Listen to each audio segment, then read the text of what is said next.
আমাদের আগে ছেলে চলে যাবে, কি সহ্য করা যায়? মানুষ মানুষের জন্য।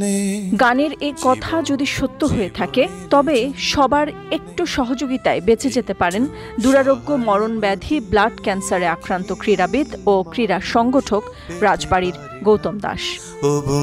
1 বছর আগে ব্লাড ক্যান্সার ধরা পড়েছিল গৌতমের। সুস্থ হতে নিজের ও পরিবারের সবটুকু সম্বল দিয়ে বাংলাদেশ ও কলকাতার বিভিন্ন স্থানে চিকিৎসা নিয়েছেন, কিন্তু হয়নি কোনো লাভ। এখন অর্থের অভাবে থেমে গেছে তার চিকিৎসা। টাকা পয়সা তো যতটুকু যা ছিল সবই একদম শেষ প্রান্তে। এখন ডাক্তার যে কেমোটা লেখছে বাজারে দিচ্ছে এখন হাইপারসিবেট, এটা 8টা সাইকেল টোটাল সম্পূর্ণ করতে হবে। 3টা বা 4টা সাইকেল দেওয়ার পরে পেট সিটি করে দেখবে যে আসলে রেসপন্স করে কিনা।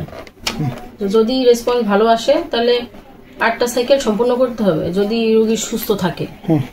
আর এইটা দেওয়ার পরেও যে পুরোপুরি রোগমুক্ত হবে এইটা এখনো ডাক্তার আসলে এরকম শিওর দিয়ে বলে না। এইটা দেওয়ার পরে ভালো হয়, হয়তো 2 বছর বা 5 বছর, এরকম 2 থেকে 5 বছর রোগমুক্ত থাকতে পারবে। বোন ম্যারো প্রতিস্থাপনটা করা যায়, সেক্ষেত্রে দীর্ঘদিন ভালো থাকা যাবে, সেটা 20 বছর 25 বছর। সেটার জন্য তো আসলে অনেক টাকার দরকার। টাকা তো যতদূর সম্ভব ছিল ম্যানেজ হয়েছে, এখন তো আর হচ্ছে না। এখন আসলে একদমই আসলে শেষ প্রান্তে এসে দাঁড়াইছি। গৌতম স্যার আমার সব অন্ধকার। 1 বছর ধরে মনে করেন যে অসুখটা হয়েছে।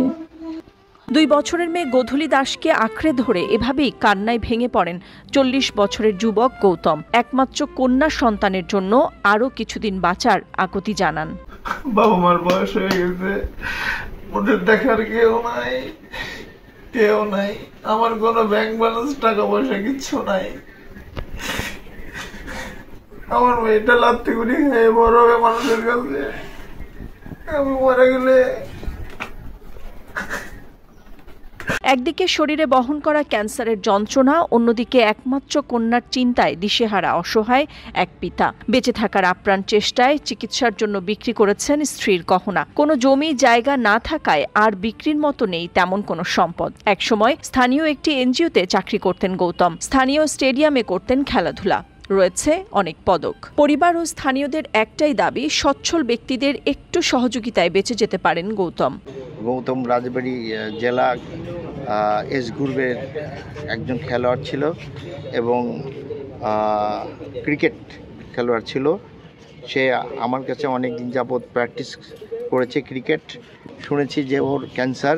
সাহায্য সহযোগিতা যারা ক্রীড়া অঙ্গনের সাথে জড়িত আছে তারা সাহায্য সহযোগিতা করতে পারলে ওর মানে ফ্যামিলিগতভাবে অর্থনৈতিক অবস্থা বেশি একটা সচ্ছল না।